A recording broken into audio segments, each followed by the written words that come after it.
Welcome to the show, everybody. You're listening to the Christmas Day Special. I am your host, Tony Merkel. Thanks for being here.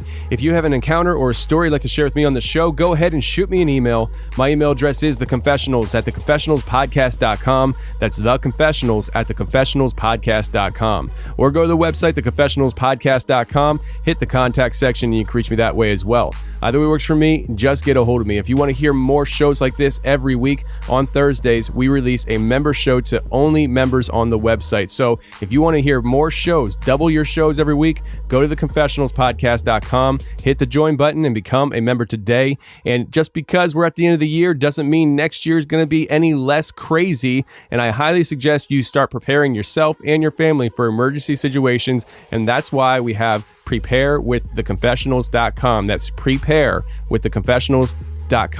There you'll see you have access to tons of emergency preparedness food that lasts up to 25 years shelf life. And if you get the 4-week supply, we'll knock $100 off for you because that is a great deal. Now this week we have Rachyll coming on the show. And Rachyll, I'm telling you, I've been wanting to release this show for about a year now, but we held on to it because Rachyll was almost abducted by a man that she described as a dirty looking Santa. She called him the Dirty Santa. And I said to Rachyll after the show, this has to be a Christmas Day show because you called this guy the Dirty Santa. It's a thrilling story of where she was being stalked and then a man breaks into her house and chases her and her friend all over the place. I'm telling you, I was left shocked, and I know you're going to be left shocked too. And then at the end of the interview, Rachyll shares another story of where she witnessed a miracle. That's all we can say it was. It was an absolute miracle. Rachyll, here she comes. Let's get to her right now.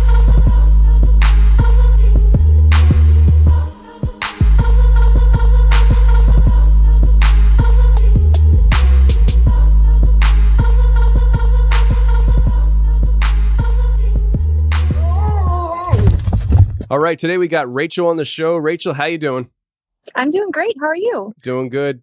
So, Rachyll, you have an interesting story to share with us. And, you know, you call into the live show sometimes for the members, and you have a lot to talk about when it comes to the conspiracy realm and all that stuff. We're not even getting into that, but if people want to hear your thoughts on that, they can go ahead and listen to some of the live show archives because you're a caller on there. And I think the first time you called, it was like 20 or 30-minute phone call, and you were contributing the whole time. Like it wasn't like it was just dead air. Like you have a lot of things to say, and maybe one of these days we'll have I said on that live show, I'm like, hold on, I'm adjusting my tinfoil hat before I start talking. And, you know, I like laugh as I say that, but I mean, truthfully, that's, I said, I like live in a rabbit hole now after all these years of my digging and my discoveries that I've made and, you know, different groups that I'm a part of and, you know, learning a lot from you and Jack and from Wes and all different avenues. It's become a big passion of mine, but I mentioned to you just a little bit ago that I was really going to try today to take my tinfoil hat off and not be speaking about current events today, but just to share my story about what happened to me when I was a little girl. Yeah. And what happened to you as a little girl is something that doesn't happen to many people, and it's terrifying. I know one person that has gone through something similar to you, but it happened when they were an adult. And so if you could kind of walk us into this situation where when you were a little girl and almost being abducted. Yeah, this took place it was the summer of 2004. So quite a while ago. It was the summer before I turned 12. So I was 11 when this happened. And this takes place in a little town called Kirkland in Washington, which ironically was the epicenter of, you know, one of the main hotspots of the coronavirus in the beginning, you know, oddly enough. But I actually did not live in Washington at that time. I still lived in Arizona, but my mom was engaged to a man who lived in Washington. So she had moved up here. I live here now. But I lived with my dad in Phoenix, and part of my parents' custody agreement was that I had to come up for 2 weeks every summer and spend the whole 2 weeks up in Washington with my mom. And it was a really odd, time in my life, with the turbulence of my parents having such an awful divorce and relationship afterwards. I'm trying to think of the nicest way to say this. I did not get along with my mom's boyfriend at the time. I think that was partially to do with the fact that he was so vastly different than my dad. They are quite opposite in every sense of the word. So I was very kind of resistant to his presence in my life. And I think a lot of kids who have divorced parents can relate to the feeling of sort of like a new boyfriend or a new girlfriend that one of your parents is dating. It's almost like they're taking your parent away from you. Just kind of a difficult season of life, and being an adolescent is awkward. You're changing, you're growing up, you're going through a lot of things on the inside. So I really, really, really wanted to bring my best friend with me for this particular trip where I was going to fly from Phoenix to Seattle to stay for the 2-week visit. And I totally scored that my parents agreed that I could bring my best friend with me. So I was pumped. I mean, it was going to make the trip so much better because I wouldn't have to be alone with my mom and her boyfriend. And we have a really good relationship now, but it's grown a lot since then. But so my friend, her name was Carly. She was the same age as me, and she flew up with me.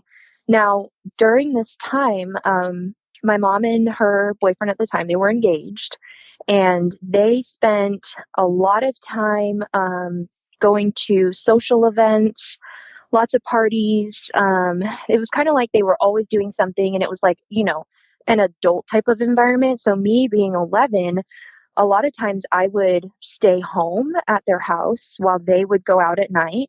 And honestly, I loved it because I wasn't really allowed to stay home alone at my dad's house in Phoenix. So it felt like super freedom. And I felt, grown up and really cool. And I actually really liked staying home alone. So when they would go out at night, I would do my own thing. And, I'd wake up in the morning and they'd be back home. So during this trip, it was on a Thursday night. I remember Carly and we thought, okay, well, it's a summer night. My parents are gone. Let's go for a walk around the neighborhood and just kind of, walk down to the park. There was a really beautiful park right by their house, and it stays light so late in the Pacific Northwest during the summer that it would be 9:30 during July and it's just now getting dark. So I was really loving that. So we walk down and, we're 11-year-old girls. We go out of the house, walk through the neighborhood, kind of dilly-dally.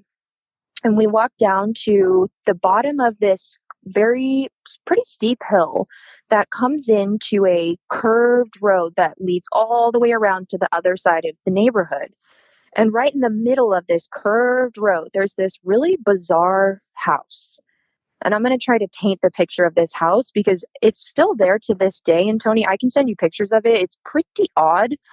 It's this, it kind of looks like a normal home. It's a 1-story home, but the whole roof, which is like an A-frame, is covered in bright green moss. Like it looks like the roof is made of green carpet almost. It's just really weird. And at this time, in 2004, they had, it sounds really odd, and it's like the perfect scene for creepy stuff to happen. They had like at least 10 cats at any given time in this driveway. So they'd be, some cats are chilling on the lawn, some cats are laying in the driveway, on the sidewalk, some cats are up by the front door. I mean, it was just weird. And I had never seen anyone, parked in the driveway of this house. I don't know if anyone actually lived there. The lights were never on. It was just bizarre in the middle of a normal neighborhood where there are families and normal activity going on all the time. So I'm like, hey, let's go pet those cats. There's so many, kind of odd. So we walked down and we're petting these cats and, I'm like, gosh, which one am I going to pet next? And I hear this really loud little engine. It kind of sounded like a dirt bike. Like I could hear it backfiring and I'm like, what the heck? So we turn around and I face the road. And remember, this road is curved where the house is that we're standing in the driveway of.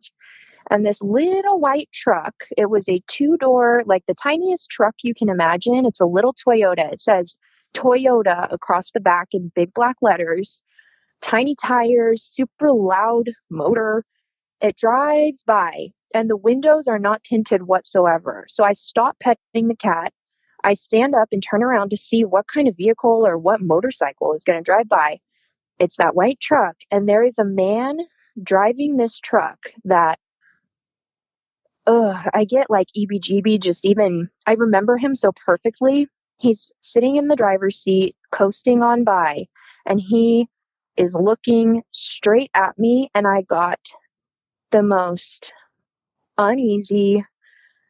I'd never felt panicked before at that point in my life, but something about the way he was looking at me, it was bad.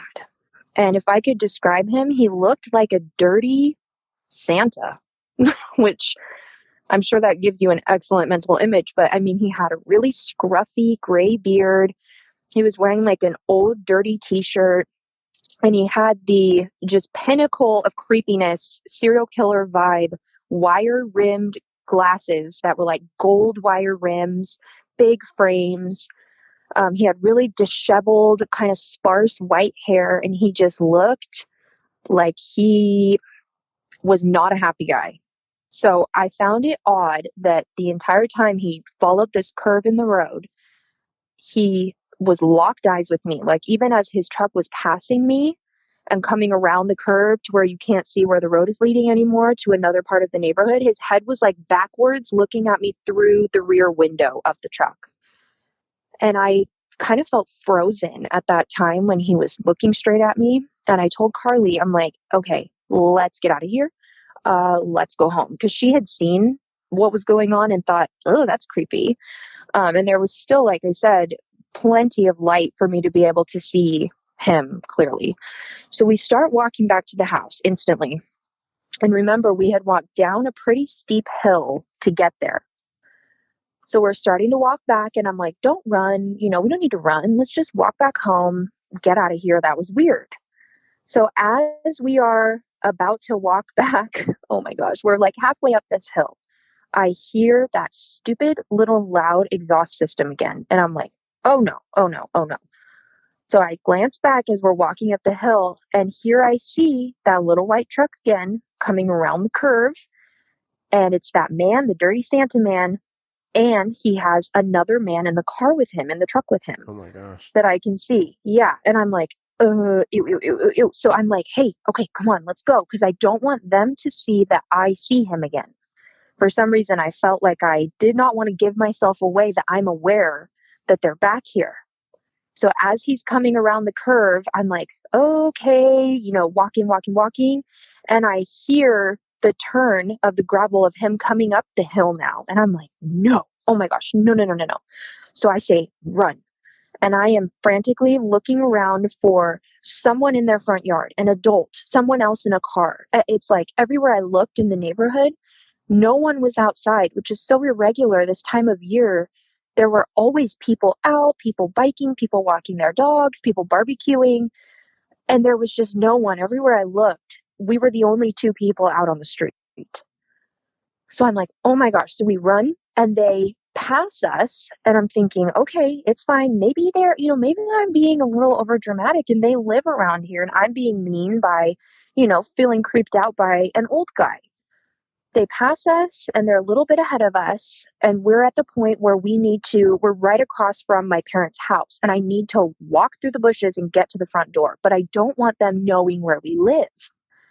So I'm waiting, and they're at a standstill at the top of this road where it tees off and they can turn left or right. We're at the top of the hill now, and my parents' house is on the corners right there, and we're on the opposite side of the sidewalk. And I mean, I'm at like a stalemate. I'm not moving because I don't want them knowing which direction I go. It's good, probably 35 to 40 seconds that we're standing there, and I'm telling Carly, don't move, don't look at the house. I don't want them to know where we are going to end up. Finally, it's like they gave up and they went ahead and turned left and started back on the road to another part of the neighborhood. The second that they're out of sight, I'm like, go. And we run into my parents' house. And I'm like, oh my gosh, that was so weird. Why do I feel so... I just felt gross. I felt like whatever just happened, it seems like it's harmless, but something just happened and it was bad. So I don't know how to explain it really. It's like my intuition was saying, this isn't done, kind of is the feeling I had. So I tried to brush it off. We went about our night. My parents are out, so it would be pretty late before they got back, which was normal. And so we made some dinner and went to bed like normal. So the bedroom that we slept in was in the bottom level of my parents' house, my mom and her boyfriend. And the way that the house was built, part of the house was like kind of built into the ground a little bit. So the side of the house had like a slope to it. So the bottom floor, the bedroom that we were in on the bottom floor, when you looked out the window, at the base of the window was ground level. And then, the whole window was ground level to above ground level.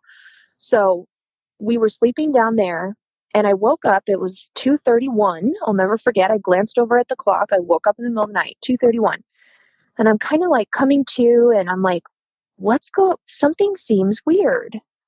And there was the wall that the bed was up against was the wall that had that window on it.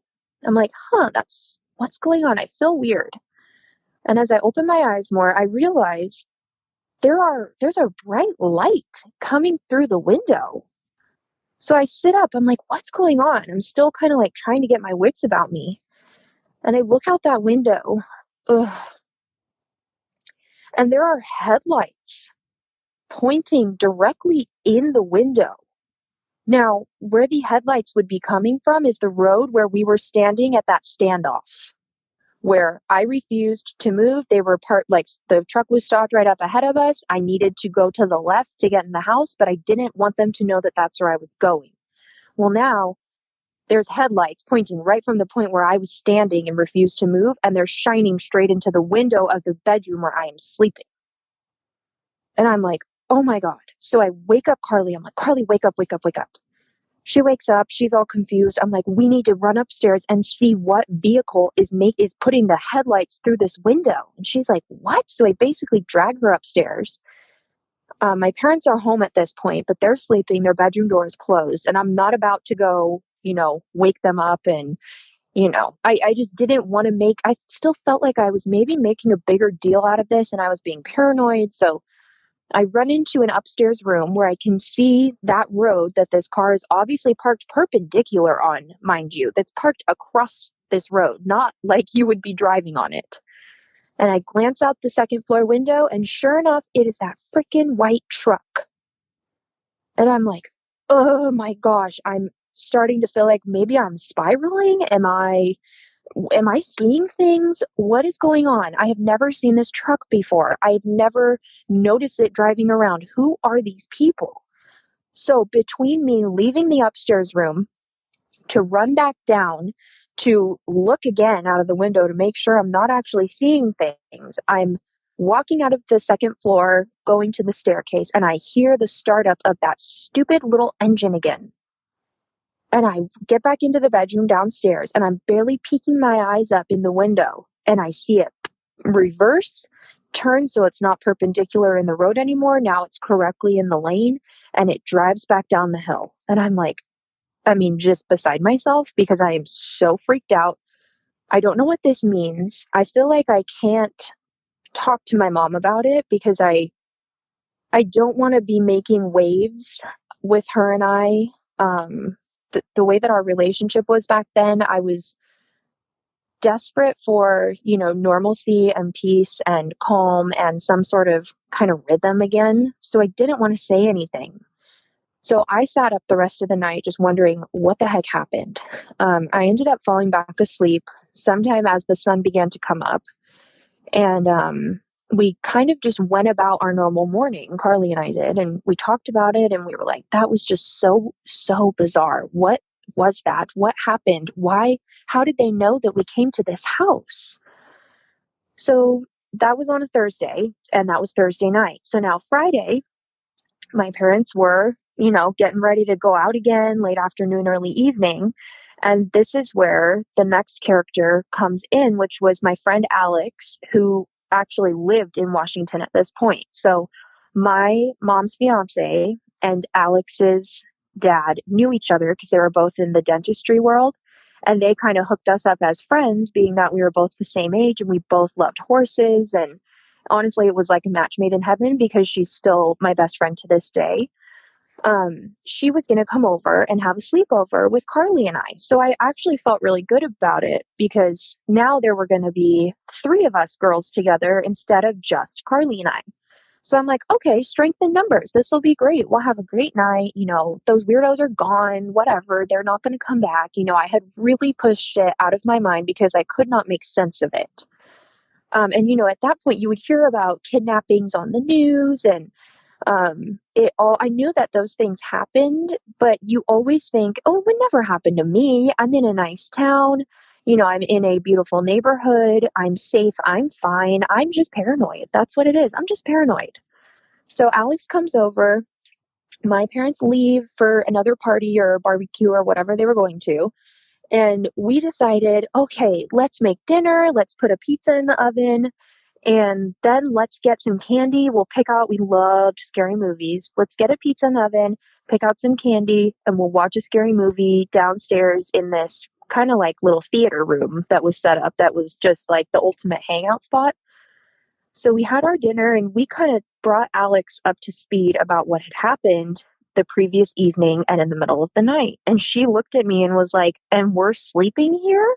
I mean, she was probably the most rational out of all of us. She still is. She's like, and we're sleeping here? I'll just never forget her face looking at me.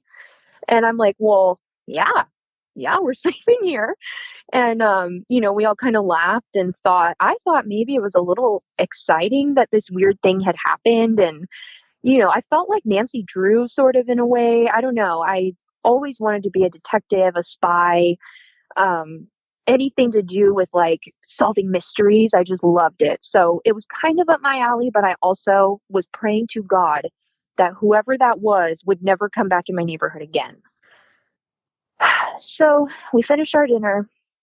We go downstairs into the theater room, which is kind of like a living room adjacent to the bedroom that we had been sleeping in the previous night.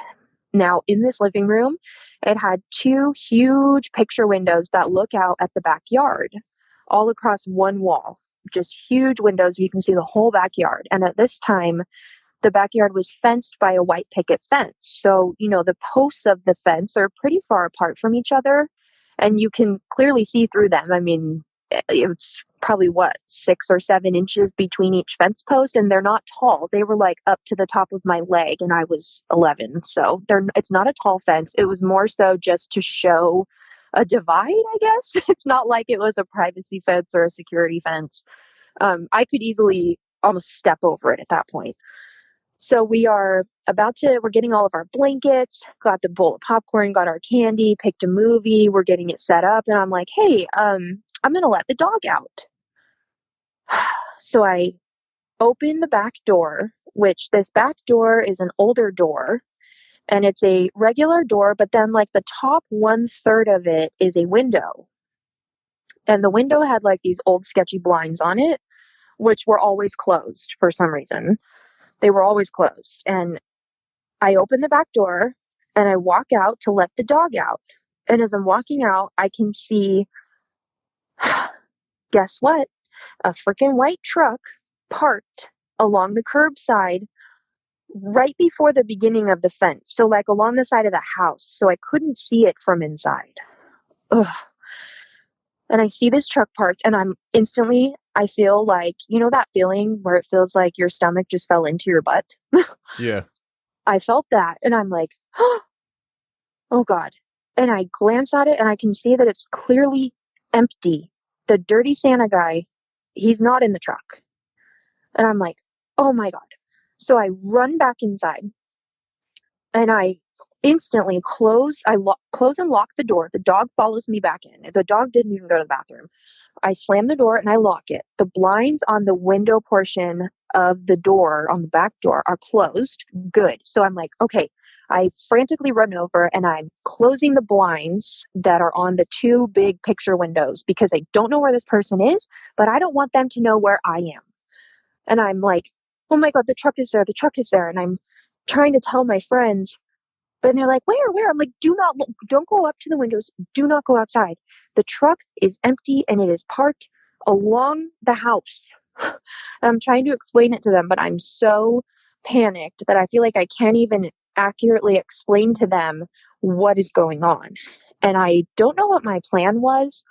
Honestly, at this point, I remember thinking, that's it. I'm calling 911. I'm sick of this. Who is this person?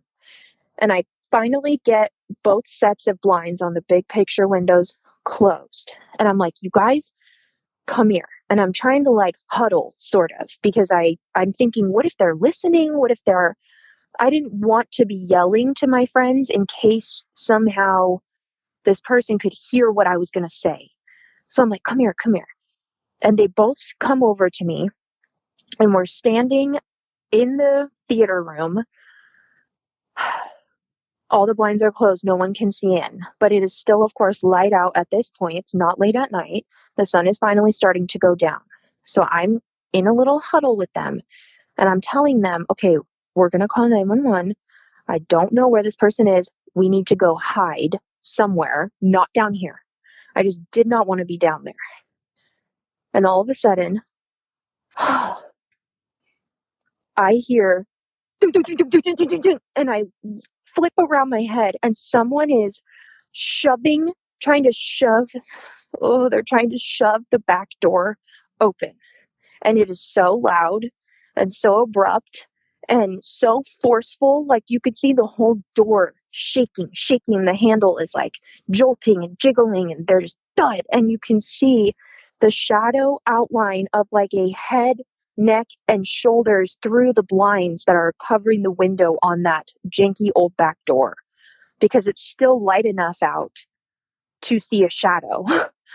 And I am not an aerodynamic person by any means. Like, I do not run unless it's in absolute danger or whatever. I'm not like an athletic or speedy person. Well, all of a sudden I freaking transformed, because I flew up the staircase to the first floor, and all I screamed was, go, go, go. And I ran up. My friends are following me. We're all barefoot, and we burst out the front door. All I could think was, get away, get out, get away, get out of here.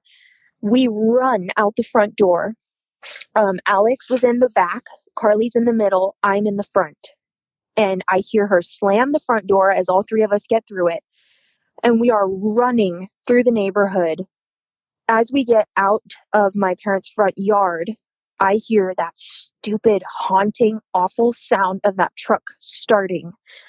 And I'm like, oh my God, we have to run. We have to hide. We have to get help somehow, because they're going to come see us running and they're going to get us.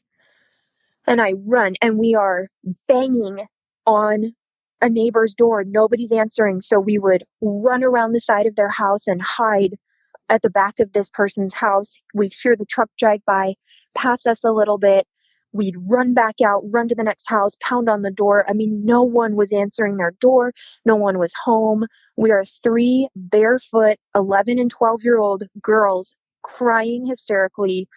We're the scaredest we've ever been, and I think that we've ever been still to this day. Finally, we get to a house that has no fence on their backyard. So we just, instead of knocking on the door, we assumed no one's going to answer. So we ran and hid in their backyard. They had like a ton of lawn furniture, an old truck, like kind of like junkyard vibes a little bit, but they had this old truck and lawn furniture, and we ran behind this old truck, and I'm peeking out from behind the old truck, and I see, here comes the truck driving down the road. The guy his head is whipping around. He's looking, he's driving super slow, and you can see that he is looking for us. And I'm like, oh my gosh. And I felt like I was kind of like out of my body at this point. Like I was so terrified that it didn't even feel like I was actually experiencing it. I was in fight or flight, and I was flying. I mean, we ran. Finally, he passed far enough to where we could start running again. And we finally got to this house that was a new construction house, really beautiful. And I'm begging on the door, and I'm just praying, like, God, please let someone answer the door. And this woman holding a baby, like a newborn baby, answers the door. And I was so relieved to see another person's face besides this old man, that I was like, oh my gosh, please help us. And she took one look at us, and she was like, oh my gosh, come in. What is going on? And so she brings us into her living room. We're all crying. We're all out of breath. we're all visibly disturbed. And she's like, wait, sit down. Let me go get my husband. So I felt so bad looking back. Here she is with a newborn, and her husband comes down from upstairs and he's like, hello, like, what is going on? And so I guess I was the spokesperson for the group because I explained to him the best I could at the time, what had just happened. And he's like, okay, well, why don't you girls have some water? You're welcome to stay here. I will take the dog and I'll go check the house. And so I explained to him which house it is. And I'm just thinking, there's no way this is over, because I was in such a mode that I felt like it seemed to me, the vibe that I got from that man was he was going to get us one way or another. So I felt like I could not relax, and I couldn't absorb that we were in a safe place and that he hadn't seen where we had gone. So we sat there and kind of talked to the mom. It was really awkward because, we just barged into her house and we're crying and we're a mess. And then we're trying to like make normal conversation with her and ask her about her baby. And it was really bizarre. So a little while later, the dad comes back and I'm like thinking, okay, it's all going to be fine. And he says, well, I went through the house with the dog and there's no one in there. I'm like, okay. And he goes, but the back door was wide open. So that meant that he got the old dirty Santa man had gotten the back door open at some point. I don't know if it was right after we ran up the stairs or right before I heard the truck start up again and he saw we weren't in there. But just knowing that he gained access to the house, I feel like that statement right there kind of changed my life, especially as a parent now, just knowing the gravity of that sentence that he ended up getting in. So had we not ran when we did, I'm well aware of the possibilities of what could have happened. It was rough. So we ended up calling my mom from the nice people's house who let us in. And she was like, what? She's so confused. And she's like, okay, we're coming home. So they came back home from their party or their barbecue or wherever they were. And we told them what had happened. We told them what had happened over the last few days. And I mean, my mom was kind of just like, oh. And I don't know if maybe I didn't do a good job explaining it, or maybe, I don't know. I think maybe she just wasn't like grasping what I had just said and what I had just told her, but it was kind of just put to bed like, well, we're home now, so you're fine and it's okay. And from that point on, I feel like I kind of just forced myself to not think about it. Does that make sense? Yeah. Yeah, I can understand that. Being guarded because of the lack of response from the parent. Yes. And there's so much more to that. The psychology behind, this new relationship that my mom was in and this newfound freedom that she had, and all of that plays into it. I know that now as an adult. But when you're so young and so impressionable and you kind of live in the world based on what your parents think, I was kind of just like, oh, okay, so it's over then. Like, there was no major event that happened after that until years later. I was babysitting in the neighborhood after I had moved up here full time. I was babysitting in the neighborhood and I got to the house of the kid I was babysitting. And the parents said, okay, so, we'll be back at this time, but you can't go outside and play today. You guys can just play inside. And I thought, oh, that's kind of weird, whatever. So I put the kid to bed. The parents got back home and I asked the dad, what's going on that, we weren't allowed to play outside today? Well, I kid you not, in the neighborhood, a little girl was out riding her bike. She was out riding her bike in the neighborhood, and a man in a small, white, loud Toyota truck chased this little girl down on her bike, tried to get out and grab her, And a man in the neighborhood who happened to be in his front yard looked over and saw this happening and chased the man down with a baseball bat. Wow. Got his license plate, got everything. The little girl, he got the little girl, away from the man, called the police, and the whole neighborhood was ordered until they found this man to not let their kids play outside. I felt like I was going to pass out when this dad told me that, because I thought, oh my God, I'm not crazy. That's the same guy in the same neighborhood trying to take a girl of the same age that I was years earlier. Wow. Yeah. And so I don't know if they ever got him. I don't know what ended up happening, but knowing that not only was he not successful in taking this little girl, who was a girl that the kids I was babysitting, they knew, and they go to school with her and they know her. Not only did he not succeed in taking that girl, just like he did not succeed in taking us, I'm not crazy. I'm not making this stuff up. I wasn't exaggerating it in my mind. What happened to me actually happened to me exactly as I remember it. And it was still continuing on. So it was some big, big, big validation for me that all these years, this whole scenario that I've been trying to shove out of my mind was not just in my mind. It actually happened. So that's terrifying. And you really did a good job of describing what you went through. I'm sitting here, just my feet are cold.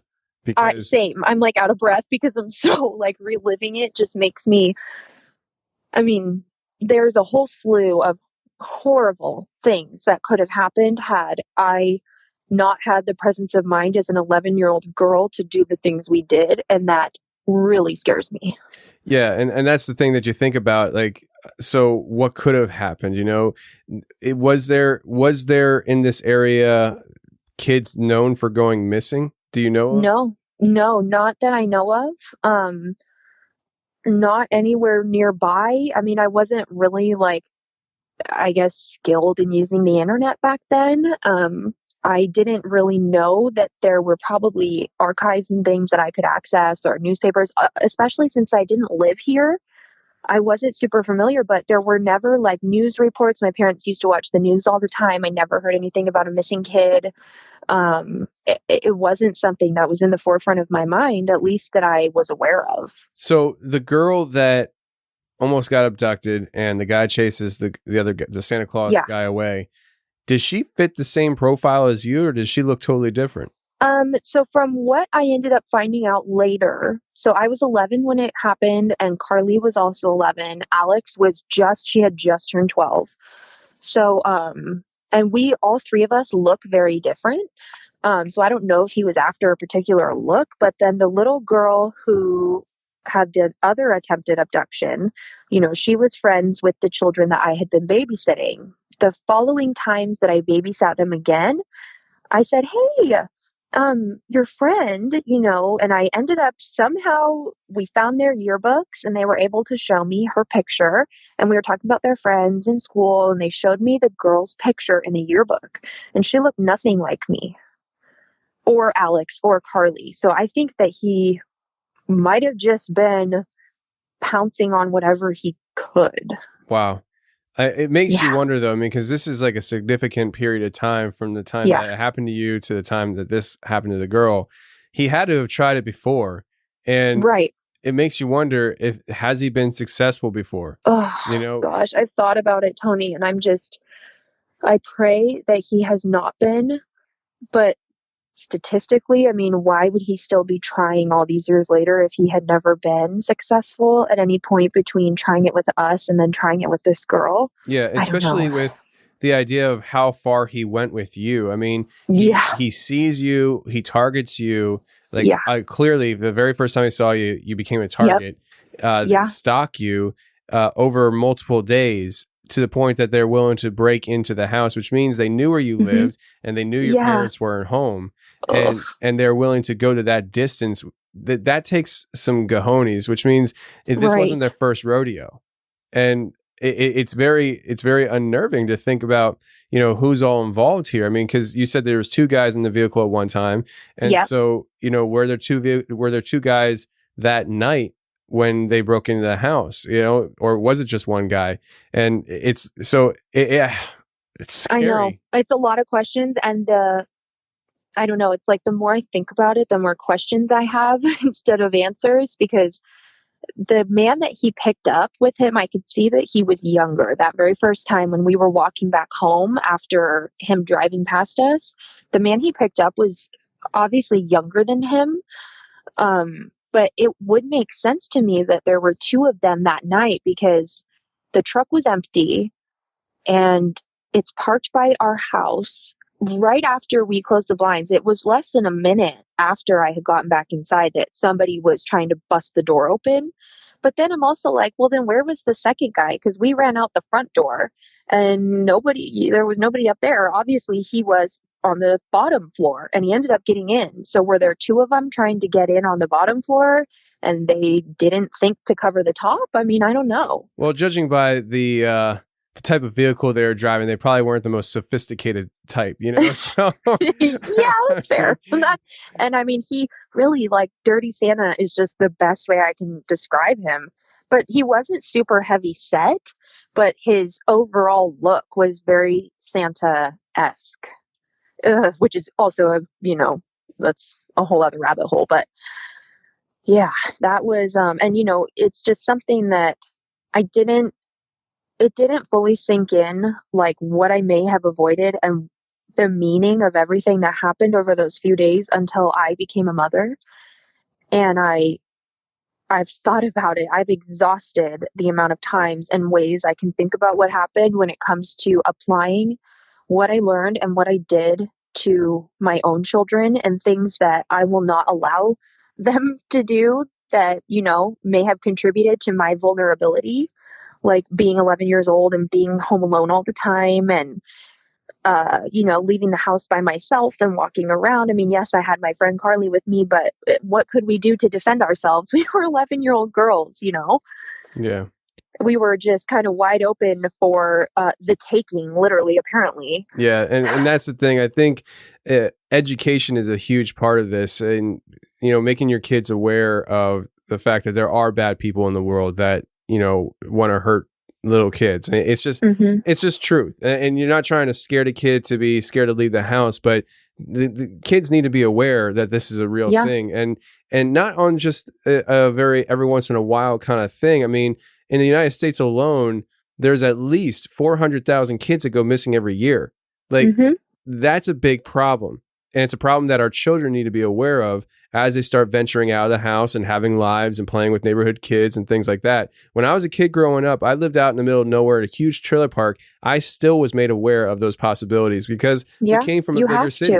And so we understood the problems. Like when we moved out there, not a lot of people locked doors and things like that, but we came from a city where we always locked our doors. And so it's very important, I think, as a parent, to let the kids know the possibilities of what could happen.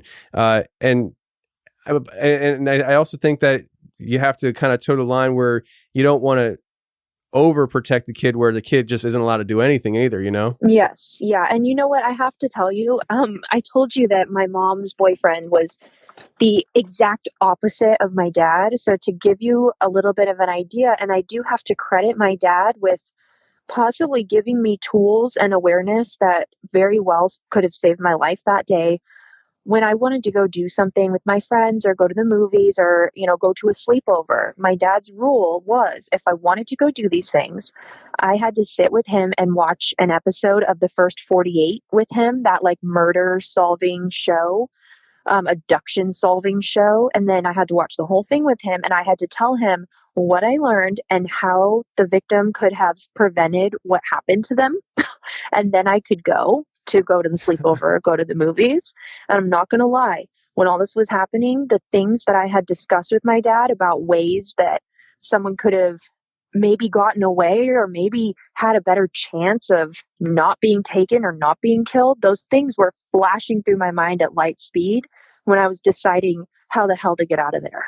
Yeah, well, that's good. I mean, I mean, it's a little extreme. My dad was, his heart was in the right place, but he was, definitely different than my right. friends' dads. Sure. But I mean, I guess it paid off, right? Yeah, and you never know. I mean, maybe there's a reason why you have the dad you have, and maybe that Hmm. very thing it saved your life. And so, you know, listen, we're put in situations throughout our lives, and we don't understand sometimes why we're where we're at and why we have the parents we have until something like this happens, and all of a sudden it's like, it makes sense. That's why. You know, Yeah. I Hmm. mean, for instance, I know. even me. I mean, my dad, he's not my biological father. He adopted me and raised me since I was 2 years old. And you can think, why did I wind up with my dad as my dad and not some other guy that my mom dated or something like that? And then you realize that, wow. Being raised with him, I learned how to communicate with people and hold long form conversation. And now I'm a podcaster. If it wasn't for him, I may not be a podcaster right now. It's all part of the puzzle. It's I'm all telling part of you, it. every little bit.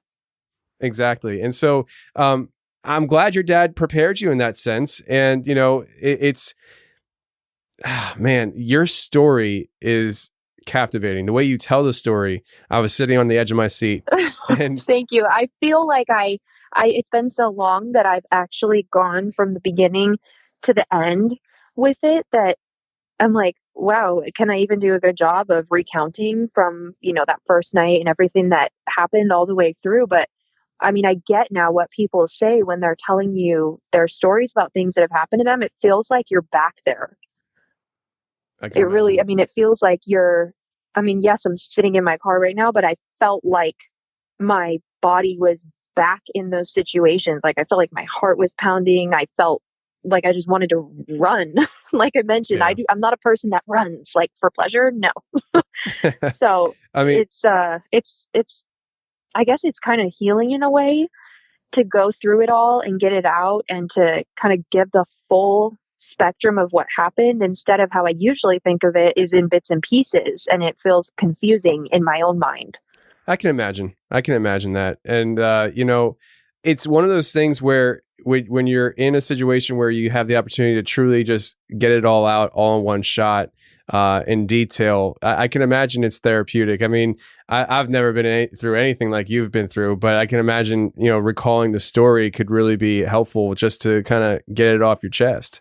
That's how it felt. And I know you had mentioned in the beginning that I have a story of witnessing a miracle as well, and I don't want to take up too much time or make it too long or anything, but it's not super long. Before you go in there though, I Hmm. just want I don't want to get off this yet. So, Oh, good. Oh, good. I was like, no, am I making this way too long? you're Okay, good. stop I'm rushing me, ready. Rachel. Stop rushing me. So, No. Have you heard my live show call-ins? I do not like to rush. Okay. right, right. No, but I just wanted to ask you this too. So this happened in 2004, right? Yep. July 2004. Okay, and you were 11 years old then, and Yep. so this is at the time we're recording this is it's 2020, so we're talking about 16 years ago, and I Right. just wanted to kind of remark on that, like that's not that long ago, and so I can imagine what it feels like right now talking about this and kind of reliving it because like it's really not that long ago, and I so know. Ew, you're freaking me out. Yeah, you're right. I just hope that from then till now Dirty Santa guy has gotten caught and he's, maybe he's dead by now. Who knows? But I can only hope. But my mom, and my stepdad now, they do still live in that same house. I'm not gonna lie. Every so often, like if I go with her and my kids and we go walk her dogs and walk around the neighborhood, I feel that urge to like be looking around for that truck. And I've never seen it again. And I ended up living in that house for years when I moved up here and wow. I went to high school here. And I never lost that, I guess, just this urge to know if he was around, like as if he couldn't have gotten a different vehicle. But Yeah. that truck, I'll never forget the sound. I'll never forget his face. I'll never forget the way he looked at me. I have never been looked at by another human being and felt like prey. I felt like Hmm. I was prey. And it No, was a despicable feeling. yeah, And I am so glad that I somehow, in my, little 11-year-old self, had the courage, I guess, to refuse to let that be my fate. That's exactly what you were. And that's a perfect way of describing it, that you felt like you were prey, because that's what you were. Now that I know that you lived in that house for a little while and you frequent that area still because your parents still live there, do you think you ever suffer from any kind of, PTSD from this? I mean, this is a traumatizing experience. It wasn't for several years later, until my parents ended up replacing that stupid back door that obviously could have been opened from the outside because I locked it. And then it was open when the neighbor dad went to go check it. They ended up replacing that door, and I didn't really think much about it at the time, but I realized with the new, I guess more modern door, that I actually felt safer downstairs because that door was a lot more sturdy than the one that had been there before. And they also put up a 8-foot full perimeter privacy fence. So I guess that made me feel better. Like even if he was parked on the side of the house, he couldn't see me through the fence anymore. And I did have a choice when I first moved up here. I could have a choice of making my bedroom that bedroom downstairs where the headlights were shining in the window, which that's one thing I wish to never, ever, ever have anyone live out, because that is a whole different kind of feeling violated. Having someone purposely shine their headlights in your specific window. I mean, at 2:31 a.m., like what? But I chose to have the room upstairs because it was not accessible via headlights, as weird as that sounds. So I think I did such a good job of blocking a lot of the after effects out because, like you said, of the response that I received or the lack thereof of a response from my parents. But as a parent now, I'm like, oh my gosh, I would have, maybe it'd be overreacting, but I feel like I would have moved. I would have, built up a fortress. I would have called the police. I would have, we woulda, but it's not something I can control now. Besides, I mean, I can control how I utilize what I learned. So that's what I kind of have to focus on. So I'm going to ask you something here, and I'm not saying this is what I think. I'm asking you this because I think the audience is probably thinking this. At least some people are. And I think it's an important question and thought process to go down, and it might make you uncomfortable. So if it does, then just say, I'm not going there. Okay. Did you ever think that somebody knew who you were and told this person where you were at because of the fact that he somehow knew where you lived, knew where the bedroom was in the house that you were in, and seemed to know when to go to the house? Did you ever feel like somebody set you up? And I don't want to suggest that it was your mom or her husband, but somebody that knew who you were. Well, I don't know if it relates at all, but I will say this. I mentioned that my mom and he was her fiance at the time. They did a lot of like social things. They traveled a lot, had a lot of house parties and dinner parties and concerts, and they were like always out and about, big groups of people, very well-off people, very influential people.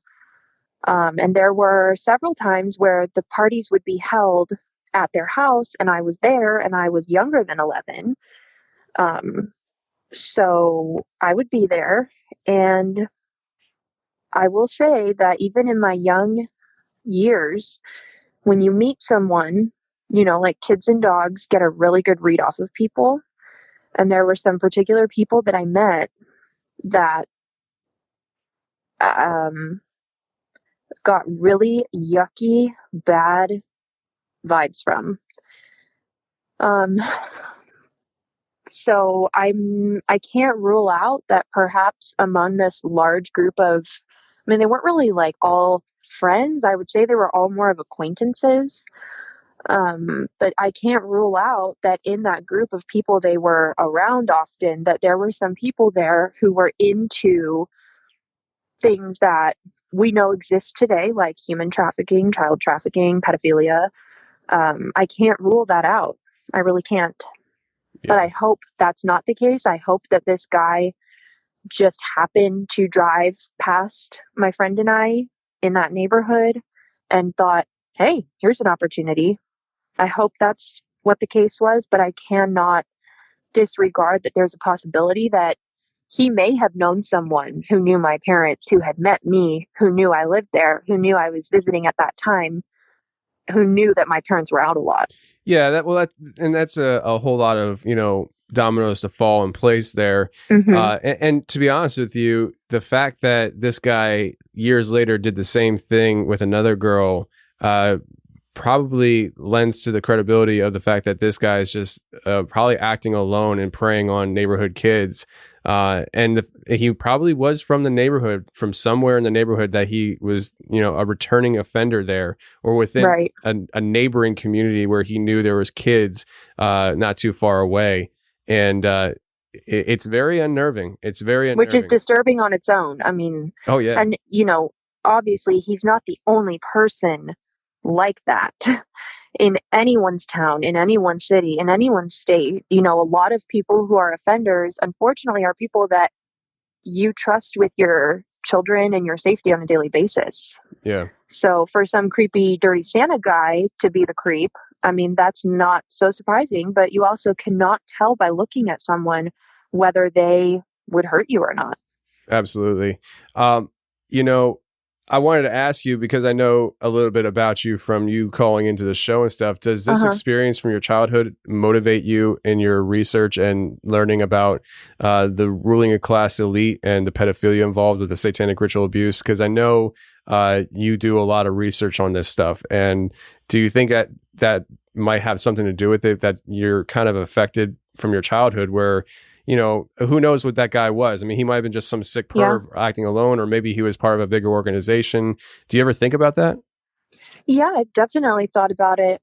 When I began digging, I call it, because a lot of the stuff that I've learned over the years is not readily available to us. It's not what's told to us. Usually it's the exact opposite of what is told to us. But when I started digging, was really when I got pregnant with my son, and I was not expecting to be pregnant at that time. I was not prepared to be a mom at that time. And it all hit me like a ton of bricks that, oh my gosh, I'm about to bring a human being into this world that within this world, there's so much about it that I know we are not being told the truth about. And so I felt like as a mother and as a protector and as the guardian of another human being, that I owed it not only to him, but to myself to know the truth about things so I could protect him in the best way that I could. And I'm sure that my experience played into that more than I realized at the time. But looking back on it now, and a lot of the stuff that I've learned, and I have talked with other people who have been through something similar to me, and just the feelings that you experience with that, they stick with you forever. And I think it just, if anything, it gives me a unique perspective on the reality of this.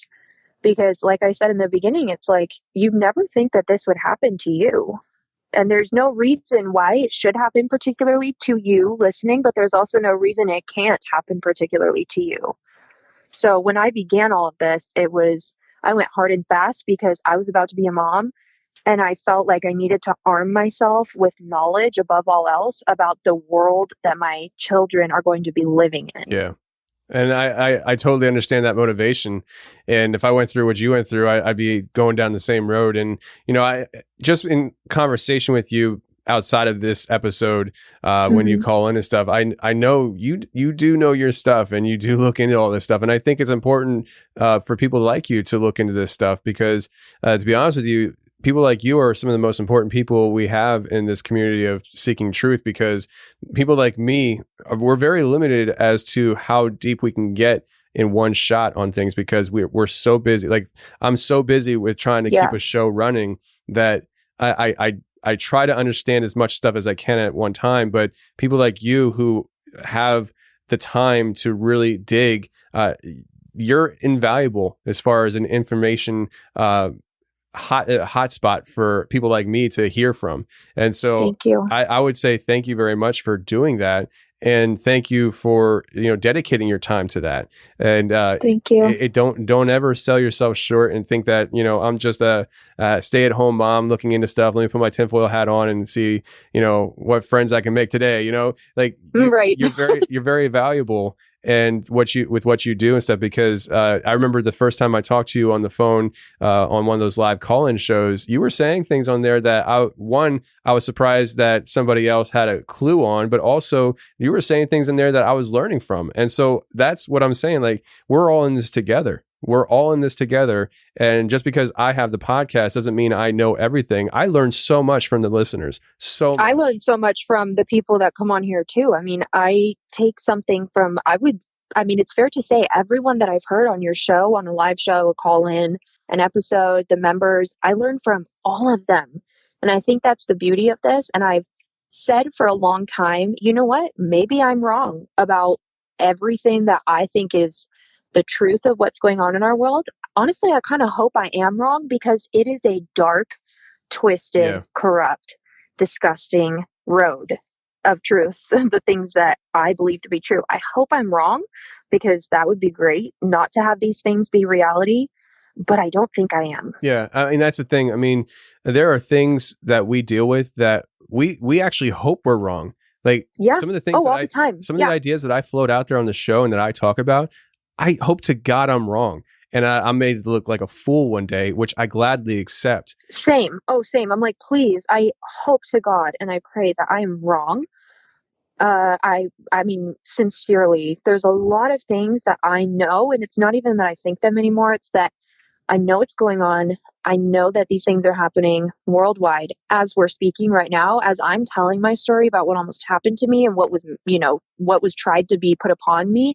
There are dozens of women, children, men, girls, boys being taken and trafficked and abused as we speak.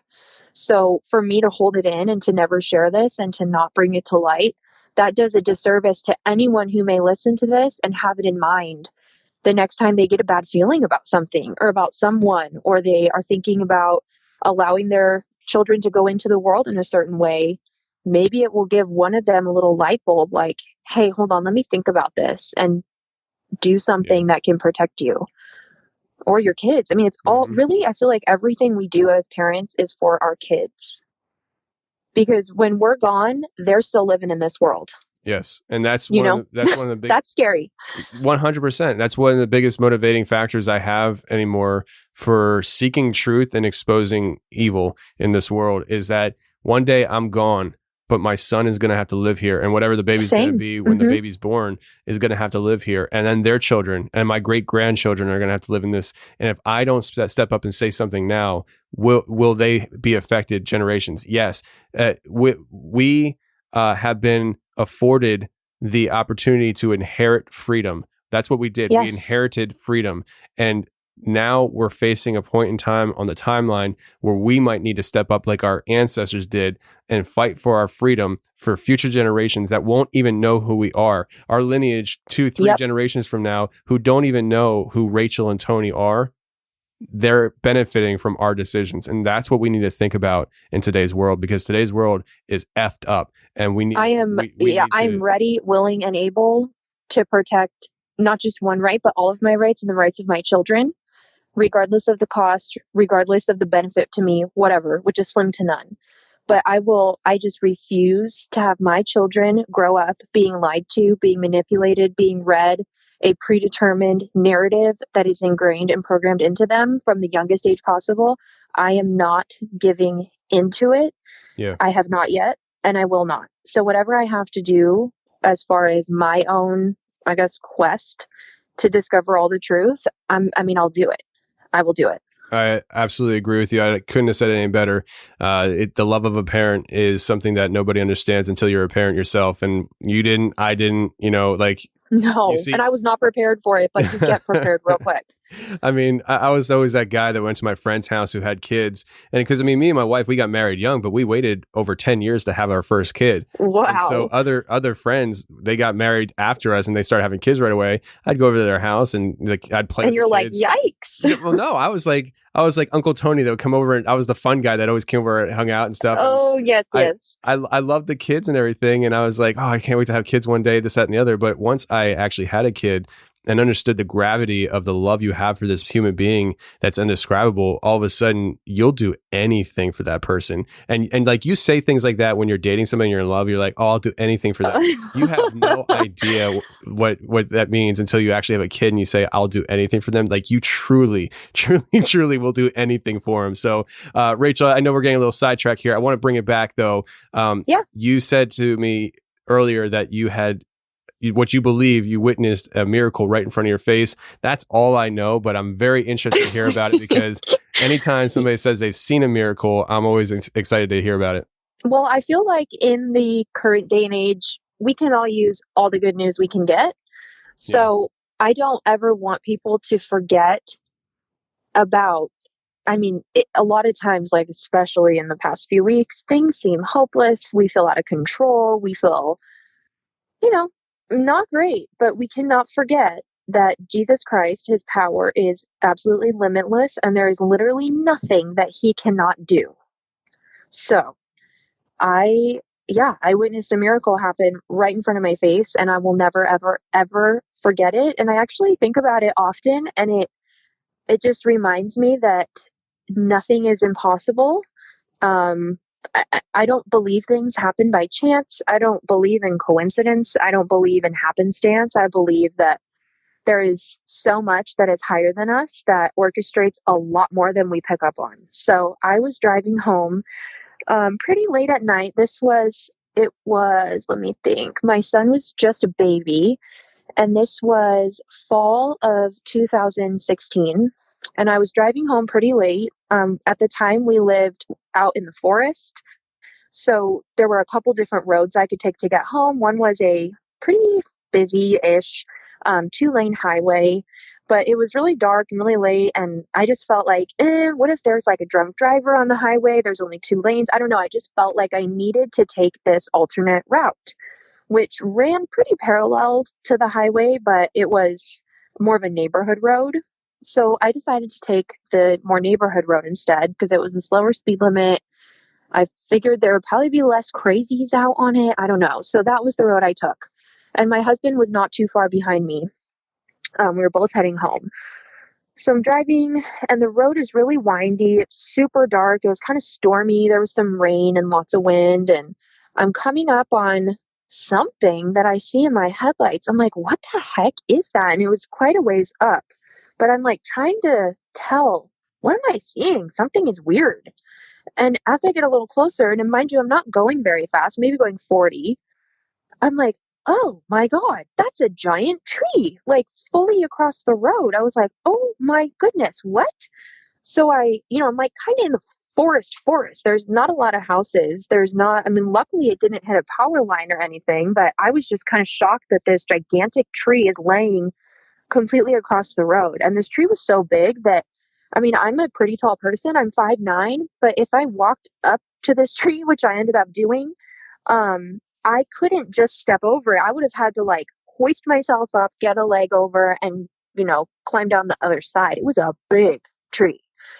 So I pull over and I'm like, wow, that's not getting past that. So I called my husband to say, hey, I'm on this road. Don't take this way. There's a tree down. I'm going to turn around and I might be home a little bit after you, but I don't want you to worry. So I'm going to turn around and go on the highway after all.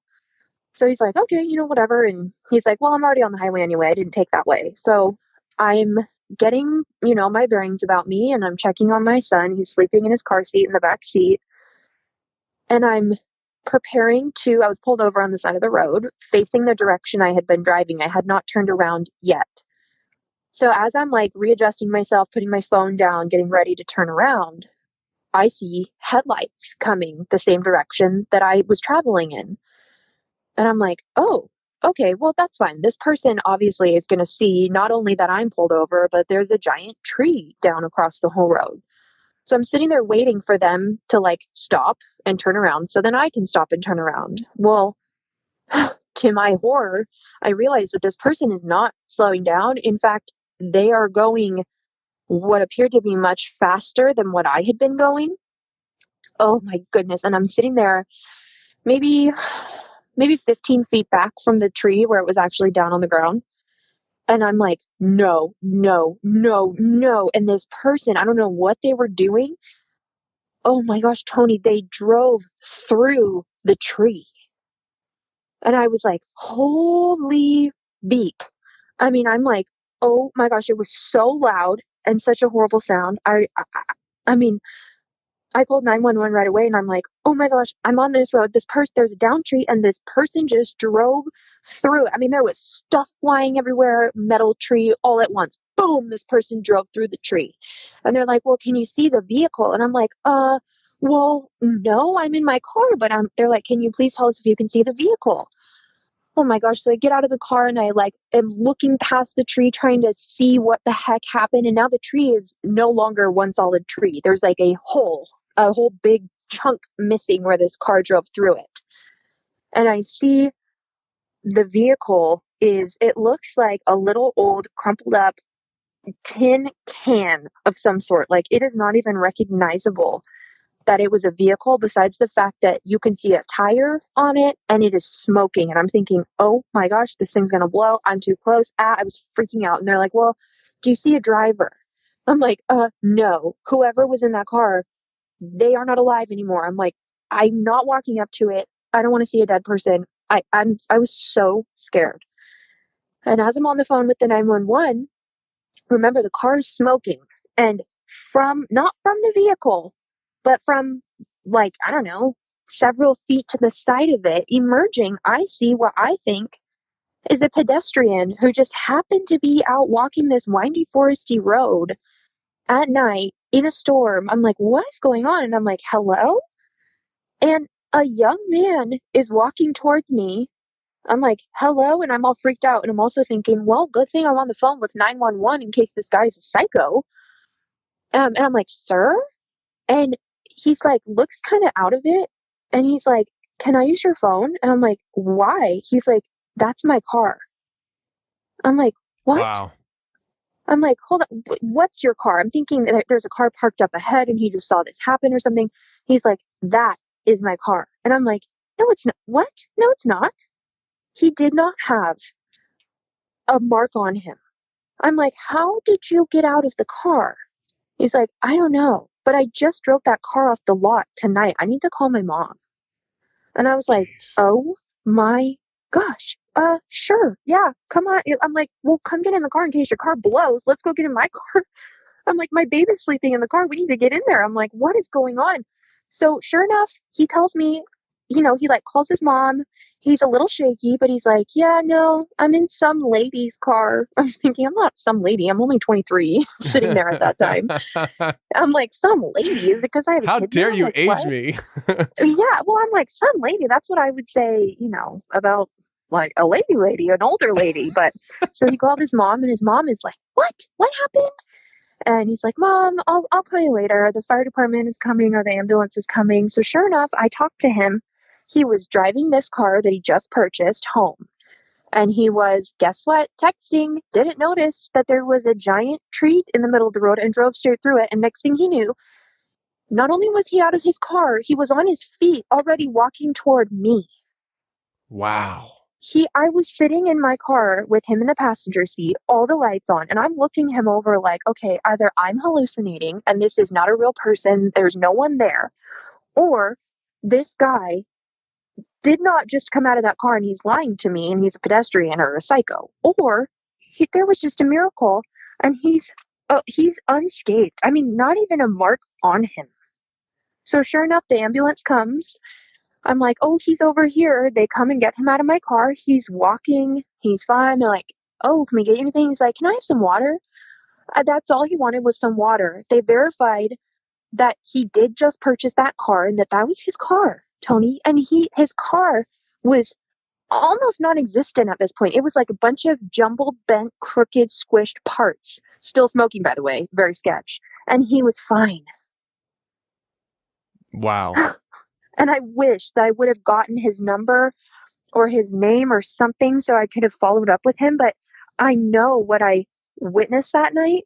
And it's so weird because the last thing he said to me as the ambulance was pulling up, he's like, so do you think God is real? Jeez. And I was just sitting there like, how could you not? Hello, are Yeah. you not really living what you just lived? Of course God is real. And that's when they came up and I was like, oh, he's over here. Wow. I mean, there's so many. Wow. So I know. if you didn't know the whole story that you just said, and that guy saying, "Do you think God's real?" You'd almost want to say, "Was that an angel or something?" But like, Yeah. I angels thought don't about crash that. cars into trees, right? I don't know. Maybe they do. I I have mean, no they can idea. eat and drink, so I don't know. Maybe they could drive. Yeah, but like, I mean, the background is that everything checks out, and he did just purchase that car, and Yeah. he has a mom that he talked to on the phone and all that stuff. So I mean, it seems like he was very human, and maybe he was just kind of like thinking back. And he's like, "Man, there really is a God, and I can't explain what I went through." But I would love to. I'm like, I mean, you just got handed a bomb testimony. Of course God is real. yeah, He just handed this to you. gift wrap. That's a layup. Really, yeah, it's a slam dunk. I mean, he could tell that to the masses, but I mean, just the range of emotions I felt from being just, I mean, I was very shaken. I'm like, I am not trying to see a dead body or it's ejected somewhere around here. I'm done. If that car's going to blow, I'm getting back in my car. I got to go. I did my deed. I called 911. I'm out. And then I just see him walking and he's like, hey, can I borrow your phone? I'm like, what? Unbelievable. Unbelievable. It really was. I mean, that's incredible. The fact that he was just walking, and he says that the thing that he remembers is just walking towards you. He doesn't remember leaving the car, Nope, getting not at up, all. standing, walking, or starting to walk. He just remembers Nope. he was walking towards you. That's incredible. I know, you could say that, trauma does a lot of things to the mind kind of thing, but even if that's true, how did he escape the car the way he did? It makes no sense because if he would have, I mean, even the point of impact, the thickness of this tree that he drove through was so immense that I don't even see how he could have survived impact, let alone then somehow been ejected afterwards, and not be hurt at all. I mean, I waited and waited while the paramedics were there with him and, they can't give me his medical history. But finally, when I was like, okay, I should probably go home now, I was like, okay, goodbye, thank you. And the paramedic was like, hey, you were right, he's fine. I'm like, what? Wow. Yeah, and I drove home finally and I got there and my head was spinning so much and trying to process what had just happened. And my husband, he's like, oh, I thought you said you were just a little bit behind me. It's been a while. I'm like, okay, listen, you don't even know what just happened. Pour me a glass of wine. I'll tell you a story. Gosh, yeah. And of course, my son slept through the entire thing, which was also another blessing and a miracle because he woke up all the time, but not through this. I don't know. Wow. I don't know. But That's incredible. I think that's some good news for everybody. For sure. When you first started telling the story and you said the car drove through the tree, I was like, dang, she just saw something teleport through a tree. I thought, and then you're saying, no, it crashed. And I was like, holy crap. It was obliterated. I mean, I have never really considered the thought that something I'm looking at may blow up. I just felt like that car's going to blow. I got to get out of here. I got to go. And it never did. Wow. Well, that's incredible.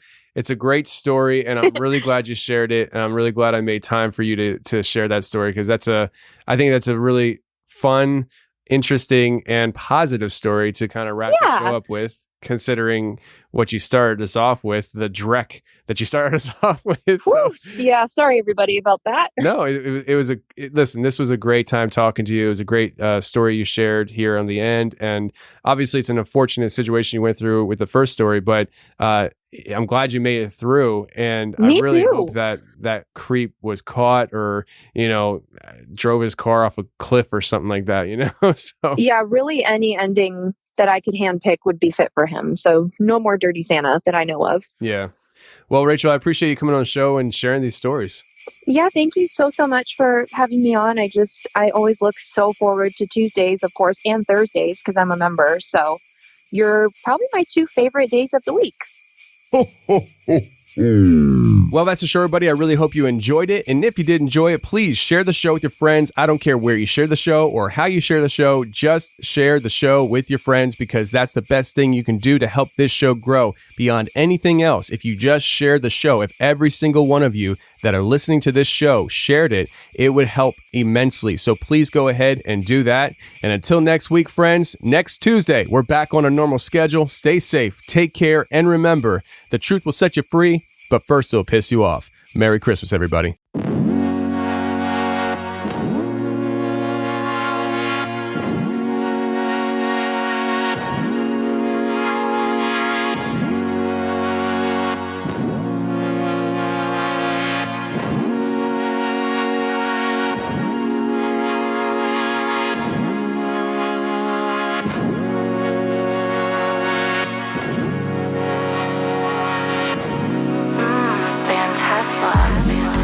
I'm just feeling probably like you. I'm just drifting, probably right beside you. All the abyss, control from afar. What did we miss? Now we're left with the scars. We love the lows but hate the highs. Is the other side of the sun. With all this glow, it's hard to hide. It's bright. We love the lows but hate the highs. Is the other side of the sun. With all this dark, it's hard to find. It's bright. Everybody wanna preach a happy median. I see they dopamine fix come from media. Now your spirit getting booked on Expedia. Soul searching like Long Island Medium. I should've been taught. Sleepwalk through life, but being woke is an insult. They should've been caught. They want us flooded in fear by drowning us on the asphalt. We love the lows but hate the highs. Is the other side of the sun. With all this glow, it's hard to hide. It's bright. We love the lows but hate the highs. Is the other side of the sun. With all this dark, it's hard to find. It's bright. Masking from elites, got us detaching what is free. Now we're rationing our needs for our soul. Yeah, we're not fasting from belief. The smell of Sharpies right the streets, looting liabilities like it's gold. Atomic number 79, Gucci, Prada, Jordan High. Sniff that line, it's on the house till you're sold. The ones that keep us locked for the felony time, or the ones that fund the dollars for the BLM sign. Y'all ain't really doing what y'all supposed to. Y'all just follow suit like the rest do. Oh, yeah. We love the lows but hate the highs. Is the other side of the sun. With all this glow, it's hard to hide. It's bright. We love the lows but hate the highs. Is the other side of the sun. With all this dark, it's hard to find. It's bright. Is the other side of the sun. It's bright. It's bright. We love the lows but hate the highs. Is the other side of the sun. With all this dark, it's hard to find. It's bright.